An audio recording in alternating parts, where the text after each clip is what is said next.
Your PNGTuber doesn't have to be complicated, I promise. Hi, I'm Starry, and in this video, I'm going to show you a simple way to make a PNGTuber, and you can be done in an hour or less. Lots of other tutorials will have you creating many layers, and lots of animation, and cutting, and overlays, and you might feel like if you don't have all the bells and whistles, that's not even worth making a PNGTuber. But it's important to remember that PNGTuber Plus is intended to be a lightweight program.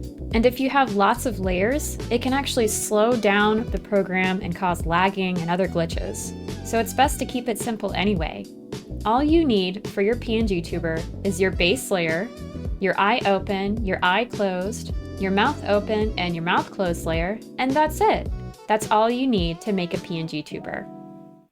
First, make sure that your resolution is pretty small, because the bigger that you go, the more demanding it will be on the program. So this avatar is a 400 by 400 square at a resolution of 300 pixels. The reason I choose a square is because it fits neatly in composition on a stream or in a video. I suggest designing your character facing forward, because then you can use the symmetry ruler, which is found in Ruler, Symmetrical Ruler, and this will make it easier to keep all of your elements like your eyes aligned, and it mimics the feeling of a person looking directly into the camera, interacting with their viewers. When you've placed your symmetrical ruler, if you right-click on the icon in your layer palette, you can use Show in All Layers to make sure that all of your layers use that symmetrical ruler. You could also click and drag it to a different layer that you're working on, but sometimes it can shift, and then all of a sudden your layers are starting to move slightly, and it can be really hard to move things back into place. So I recommend using the Show in All Layers function. Now I'm using the EX version of Clip Studio Paint, which allows me to use what's called layer comps. And if you want an in-depth tutorial on that, please check my batch exporting with layer comps video that I'll link in the description. And hey, if this video helps you, please make sure to like and subscribe.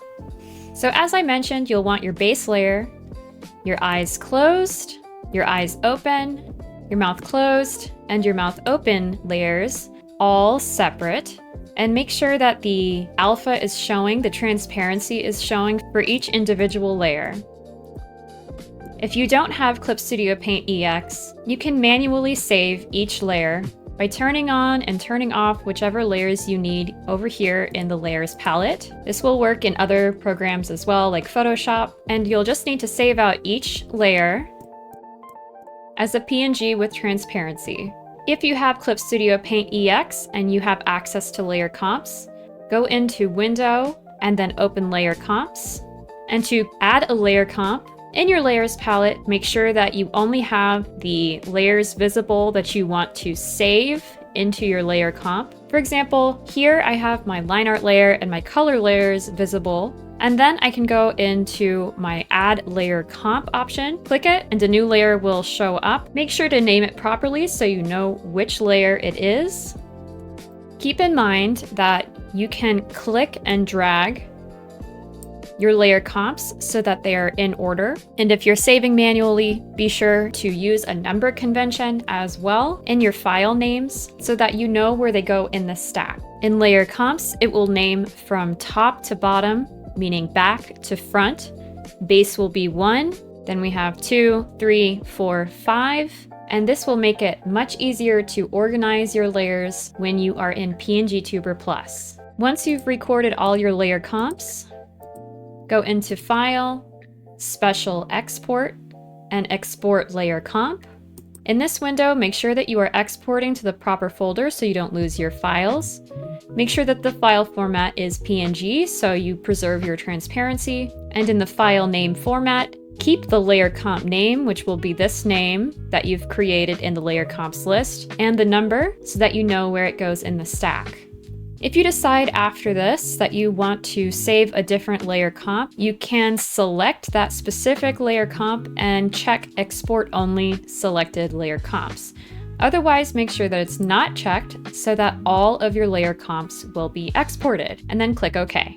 So as you can see, layer comps automatically exported my files. If you did this manually, your files should look the same using transparency and having all of your features aligned as they were in the original drawing. Now let's go into PNGTuber Plus. Click the pencil icon to go into the editing mode. Now you'll need to hit Escape on your keyboard to bring up the database that holds all of the sprite sheets for PNGTuber Plus. With your PNGTuber Plus window open, go ahead and drag and drop your folder containing your files into this window.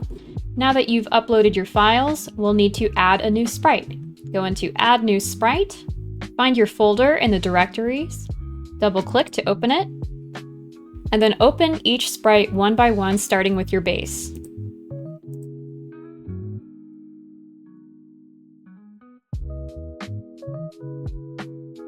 To see the commands in PNGTuber Plus, click on this information icon, and you'll see a list of commands that will control your sprite.